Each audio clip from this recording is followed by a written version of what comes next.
গত ২রা সেপ্টেম্বর ঢেউ আয়োজন করে এক সাংস্কৃতিক সন্ধ্যা। নাটক, শ্রুতি নাটক, নৃত্য, গান, কবিতা কোলাজে মেতে ওঠে এই সন্ধ্যা।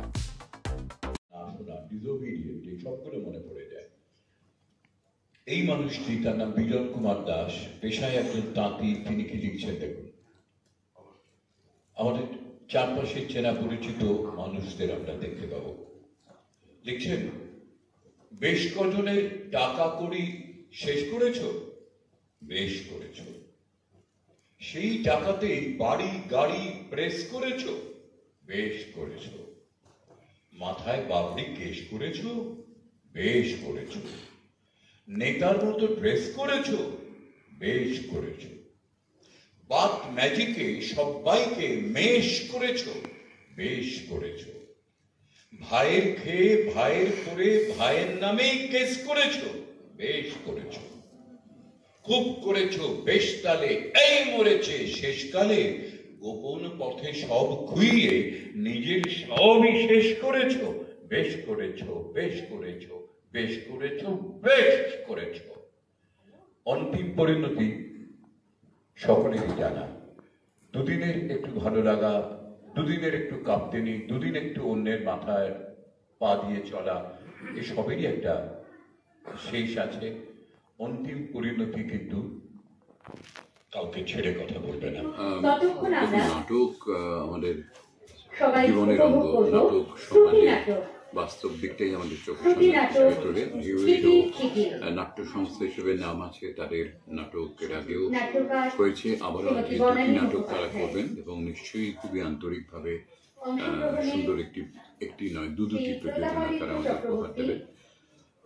যারা এই নাটকে কুশীলব রয়েছেন, যারা এই নাটকের টেকনিক্যাল দিকটা দেখছেন, তারা সকলেই একটা সুন্দর কিছু লেবার অঙ্গীকার নিয়ে নাটকটা তৈরি করেছেন। আমি নিশ্চিত যে খুব সুন্দর দুটো নাটক দর্শকরা।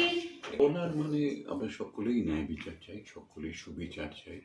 যে বা যারা দোষী তাদেরকে খুঁজে বার করতেই হবে, যেভাবেই হোক। অনেকটা দেরি হয়ে গেছে, অনেক কিছু শূন্যস্থান তৈরি করা হয়েছে জোর করে। সেগুলোকে ভরিয়ে তুলে কি করা যাবে সেটা তো আমার মনে হয় যারা ব্যাপারে অভিজ্ঞ দক্ষ তারাই করবেন। আমরা শুধু প্রতিবাদের ভাষাটুকু পৌঁছে দিতে পারি। এবং দেখেছেন হয়তো যে সেই প্রতিবাদের ভাষার মধ্যে কিন্তু অনেক সংযত। মানুষ সুবিচার চাইতেই পারে, এটা তার নিজের অধিকার। রবীন্দ্রনাথ অনেকদিন আগে লিখেছিলেন যে বাণী নীরবে নিভৃতে কাঁদে। আজকেও যেন সেই কথাটা সত্যি না হয়, বিচারের বাণীকে যেন নিভৃতে কাঁদতে না হয়, সে যেন আলোর মতো সকলের সাথে। এই অনুষ্ঠান আমাদের চলতেই থাকে বিভিন্ন মঞ্চে। মঞ্চ নাটক, শ্রুতি নাটক, কবিতা কোলাজ, গান, নাচ সব নিয়েই আমাদের সংগঠনের প্রত্যেকের খুবই আন্তরিকতায় পূর্ণ আমাদের দল। আর দলকে নিয়ে থাকা, দলকে নিয়ে একটা আলাদা আনন্দ বা নিজের মনকে ভালো রাখতে পারি বা অন্যরাও ভালো থাকে আমাদের সবার সাথে হাতে হাত রেখে। আর আমরা যেটা করি হলো আমাদের বিভিন্ন বয়সের সবাই রয়েছেন, সবাই খুব আন্তরিক। আর আজকে মধুসূদন মঞ্চে দুটো নাটক হচ্ছে, ইদি আর হলো বাংলায় ছক্কা ইংরেজিতে অক্কা। একটা কবিতা কোলাজ হয়েছে, সেটা আমার পরিচালনায়। আর নাচ, গান, আমন্ত্রণ দল সবই ছিল। সঞ্চালনায় ছিল স্বাতী ভট্টাচার্য। সবাইকে নিয়ে খুব সুন্দর সে উপস্থাপনা করেছে। সব কিছু নিয়েই আমরা খুব ভালোভাবে এগিয়ে যাচ্ছি সবার আশীর্বাদে।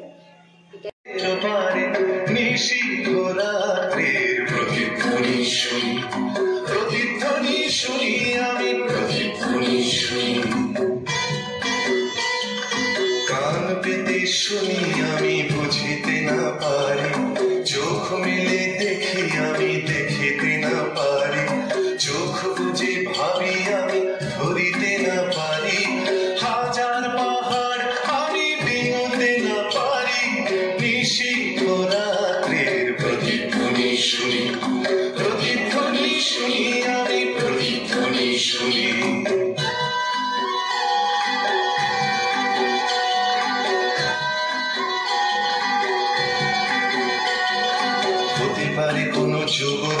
শোক ভরা কথা। বারে বারে প্রেমে পড়েছি তোমায় ভুলে থাকার আশায়, বারে বারে প্রেমে পড়েছি তোমার ভুলে থাকার আশায়, বারে বারে অন্য নারীর সাথে রাত হতে দেখেছি, কিন্তু পারিনি তোমায় কখনো ভুলতে। কখনো নিঝুম রাতে তোমার সুর আমার কানে এসে পৌঁছায়, আমি জানালা দিয়ে তাকাই, ছাদে গিয়ে দেখি তোমায় কখনো দেখতে পাই না। বারে বারে প্রেমে পড়েছিল তোমায় ভুলে থাকার আশায়, বারে বারে মনে পড়ে ওই সেই কলেজ স্ট্রিটের গলির নামটা যেন ভুলে গেছি। চায়ের দোকান, খালি ভাড়া হাতে তুমি আমি, আর দু চার ফোঁটা বৃষ্টি ধরো। বারে বারে প্রেমে পড়েছি তোমায় ভুলে থাকার আশায়, বারে বারে ভোর হতে দেখেছি, কিন্তু অন্ধকারও দেখেছি। বারে বারে তোমার বলা সেই শেষ কথা আমি কিন্তু মানলাম না। তুই বলেছিলে না, এই চলো পালিয়ে যাই, তোমায় নিয়ে পালিয়ে বাঁচতে পারলাম না। বারে বারে প্রেমে পড়েছি।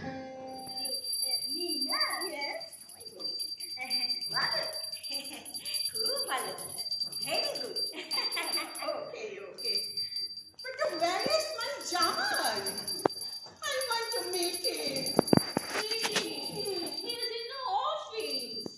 প্রথমত বলি যে নবমীটাতেই যখনই ডাকি তখনই আসার চেষ্টা করি। খুব সুন্দর সুন্দর নাটক দেখা যায় এবং ভালো, এরা প্রোগ্রামটা খুব সুন্দর করে। আর এই সময় দাঁড়িয়ে এখানে এসে একটু নাটক দেখা, গান শোনা, বেশ ভালো লাগে। কিন্তু এই সময় একটু আমরা চুপ হয়ে আছি, মনও খারাপ সবার, তার মধ্যে একটু ভালো লাগা। বড় বিষমকাল, আকাশে আগুন আর বাতাসে বীর্যের গন্ধ, চোখ কান রেখেছি খোলা, মনের দরজা বন্ধ। এ বড় বিষম কাল, বিবেক ছেড়েছে হাল, পথ বড় বন্ধুর। চারদিকে আজ পাঁচজন মিলে কহিছে যে সাত কথা, সব শুনে তাই করে ঝিনঝিন, গুলিয়ে গিয়েছে মাথা। শত্রু মিত্র গুলিয়ে গিয়েছে, গুলিয়েছে সঠিক বেঠিক। সময়টা শুধু এগিয়ে চলেছে, সোনার ঘড়ি টিক টিক টিক। চাঁদ তারা ফুল, বসন্ত অথবা শরৎ, তোমাদের দিয়েছে ছুটি। সবার উপরে জঠর সত্য, দুবেলার ভাত রুটি। চোখ কান আজ রেখেছি খোলা, মনের দরজা বন্ধ। মাঝে মাঝে শুধু মনে হয় ভাই, বিবেকটা বুঝিবা অন্ধ। সাধারণ মানুষকে যেটা বলবো সেটা বলবো যে ভারতীয় আইন ব্যবস্থার উপর মানে আস্থা রাখুন, এবং এই ব্যবস্থা, আইন ব্যবস্থার উপর আস্থা শেষ পর্যন্ত রাখতেই হবে, কারণ এছাড়া কোনো উপায়ও নেই। এবং আইনি ব্যবস্থার উপর আস্থা রাখলেই মানুষ রেজাল্ট পাবে। সেটা হয়তো অনেক সময় রেজাল্টটা দেরিতে পাওয়া যায়, সঙ্গে সঙ্গে হয়তো হাতে নাতে নাও পাওয়া যেতে পারে, কিন্তু একদিন না একদিন এই মানে এটা পাবি, রেজাল্টটা পাবি। ও মা, তুমি এসে গেছো। এই তোমার নামটা যেন কি? আমার নাম পটা। তা আপনি কাকিমা, তাই তো? কাকিমা? এই কার কাকিমা? তোকে ধরে রাখতেছে দারুণ দুপুর, তুষার বিকেল, সর্বশান্ত সন্ধ্যায়। এক একটা দিন এক একটা রাত্রি হয়েছি, রোজ বাড়িয়েছি হাত, তোকে ধরে রাখতেছে দারুণ দুপুর, তুষার বিকেল, সর্বশান্ত সন্ধ্যায়। বলতে গেলে এটাই বলতে পারি, আমরা তো একটা খুব কঠিন সময়ের মধ্যে দিয়ে এখন যাচ্ছি, আমাদের কারোর মন ভালো নেই, কিন্তু জীবন তো থেমে থাকে না, জীবন বহমান। তো কাজে কিছুটা যদি আমরা ভালো না থাকি, তাহলে বাকি সব কিছুর সঙ্গে মোকাবিলা করা খুব মুশকিল। তাই জন্য একটু এই সাংস্কৃতিক পরিমণ্ডল থেকে কিছুটা অক্সিজেন যদি আমরা নিই, একটু মানসিকভাবে একটু সুস্থতা যদি আমরা পাই আর কি, তাহলে হয়তো পরবর্তীতে আমাদের মনের মধ্যে যখন বিভিন্ন রকমের অনুভূতি চলছে, রাগ, দুঃখ, হতাশা, কষ্ট, এগুলোর সঙ্গে হয়তো আমরা একটু যুদ্ধ চালিয়ে যেতে পারবো। আমি উদয়ন চক্রবর্তী, আমি ঢেউ গ্রুপের একজন সদস্য। আমি ঢেউ গ্রুপে নিয়মিত অভিনয় করি এবং আজকে 2রা সেপ্টেম্বর 2024 সোমবার মধুসূদন মঞ্চে আমরা দুটো নাটক এই গ্রুপে অভিনয় করলাম এবং এই দুটো নাটকে অভিনয় করে আমি খুবই আপ্লুত। এবং নবনীতা এই গ্রুপের কর্ণধার আমাকে যেভাবে সাহায্য করেছে অভিনয়ের ক্ষেত্রে প্রতি পদক্ষেপে, এর জন্য আমি নবনীতার কাছে কৃতজ্ঞ। এবং দুটো নাটকেই যেমন আমি সুযোগ পেয়েছি অভিনয় করার জন্য, এর জন্য আমি খুবই খুশি। কিন্তু এটা আমার এরিয়ার মধ্যে পড়ে মঞ্চটা, তো আমার দুটো নাটকই সত্যি বলতে খুবই ভালো লেগেছে। আর আমার আজকে পার্সোনালি আমি মনে করলাম যে কোনো অ্যাক্টর বা অ্যাক্টিং করার জন্য মঞ্চ অভিনয়টা খুবই দরকার, কারণ এখানে রিটেকের কোনো অপশান থাকে না, এখানে যা হয় একবারই। আর ধন্যবাদ জানাই ঢেউ গ্রুপকে, যারা এত সুন্দর একটা নাটক উপহার দিয়েছেন এবং নৃত্য অনুষ্ঠান উপহার দিয়েছেন। আমি ঢেউ দলের একজন সদস্য এবং গর্বিত সদস্য আমি বলব নিজেকে। ঢেউয়ের মতো একটা সংস্থার সাথে নিজেকে জড়াতে পেরে এবং তাদের বিভিন্ন কর্মকাণ্ডে আমি কিছুটা যোগদান করে এবং যোগদান করার সুযোগ পেয়ে আমি নিজেকে ধন্য মনে করি। এই ঢেউ গ্রুপের কর্ণধার নবনীতা তার অনেক গুণ আছে। তার সবথেকে বড় গুণ হচ্ছে ও সুদূর থেকে যারা আসে তাদের সবাইকে খুব কাছে টেনে নেয়, একদম নিজের মনে হয়। আমরা ঢেউতে এসে একটা পরিবারের মতো মনে হয় যে আমরা। দেখো, যে ঘটনাটা ঘটেছে সেটা তো আমরা কেউ চাইনি, কোনোদিনও ভাবতেও পারিনি যেরকম ঘটতে পারে। বিশেষ করে আমাদের ছোটোবেলার যে কলকাতা ছিল তার সঙ্গে এখনকার কলকাতার তো কোনো তুলনাই চলে না। তখন আমরা কত শান্তিতে থাকতাম, আমরা কোনোদিনও ভাবিনি আমরা রাত দুপুরে বাড়ি আসতাম, মজা করতাম বন্ধুদের সঙ্গে, যেগুলো তো মানে এখন ভাবতে গেলে তো আতঙ্কের সৃষ্টি হয়, তাই না? তো আমরা সবসময় চাই যে আমরা রাস্তায় মিছিলও করেছি, উই ওয়ান্ট জাস্টিস, তো সবসময় আমরা বলেছি, চিৎকার করে বলি। হ্যাঁ, এখন তুমি যদি কেউ বলে যে এখন আপনারা এই অনুষ্ঠানগুলো কেন করছেন, অ্যাকচুয়ালি এই ফলগুলো ভাড়া তো আমরা অনেক আগে নিয়ে নিই না। এখন যদি অনুষ্ঠানগুলো না করি তাহলে আমাদের একটা ক্ষতি হয়ে যাবে, তো এই জন্যে অনুষ্ঠানগুলো করতে বাধ্য হচ্ছি। কিন্তু মনের দিক থেকে কিন্তু আমরা একদমই ভেঙে পড়েছি, মানে একদমই ভাঙা হিসাবেই আমরা সব কিছু করে যাচ্ছি এখনো হয়েছে। কিন্তু আরও ভালো আমাদের করতে হবে, কেননা আমাদের সবার ভেতরে না আমরা সব কিছু করে যাচ্ছি যেন মানে এটা করতে হয় যন্ত্রের মতো করে যাচ্ছি, কিন্তু আমাদের ভেতরে না ওই মেয়েটা রয়ে গেছে, ওই যার জন্য উই ওয়ান্ট জাস্টিসে বেরিয়েছি, সে রয়ে গেছে। কেন জানি না, মনে হচ্ছে নিজেরই মেয়ে। হ্যাঁ, এই জন্য খুব কষ্ট দুঃখের মধ্যেও আমরা করেছি। চারদিকে সমস্ত সবাই তো নিজেদের পেটে রুজি রোজগারটা করবে, তাদের জন্য করেছি। সেরকম না হলে আজকে হয়তো আরও অনেক দর্শক হতো।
ভালোবাসি বলে কালো ভালোবাসি বলে কালো পাখিটা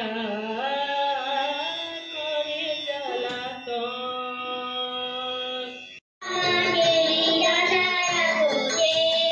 নইলে মোদের রাজা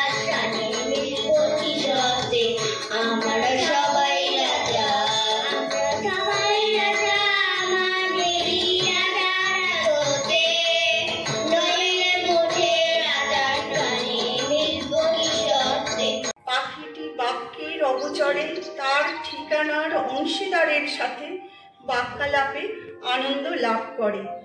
শরীরের ঊর্ধ্ব অংশে আঁচড়ের দাগ, মধ্যভাগ তার উঁচু নিচু হয়।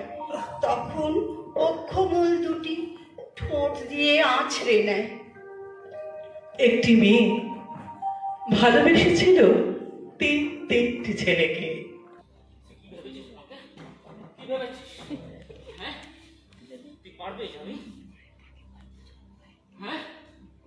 নিজেকে প্রমাণ কর তুই মুসলিম।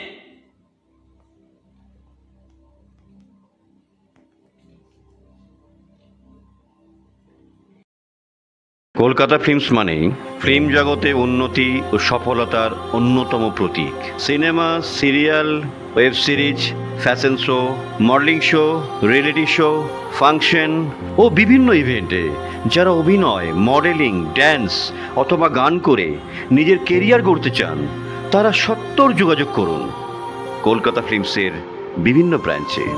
এখানে প্রত্যেকটি বিভাগে উপযুক্ত প্রশিক্ষণ দেওয়া হয় ও প্রশিক্ষণ শেষে যোগ্যতা অনুযায়ী বিভিন্ন বিভাগে সার্টিফিকেট দেওয়া হয় ও সুযোগ পাওয়ার ক্ষেত্রে সম্পূর্ণ সহযোগিতা করা হয়। কি তাহলে এখনই ফোন তুলুন ও চলে আসুন কলকাতা ফিল্মসের আপনার নিকটবর্তী ব্রাঞ্চে এবং যোগাযোগ করুন 6291246579 অথবা 7980310033।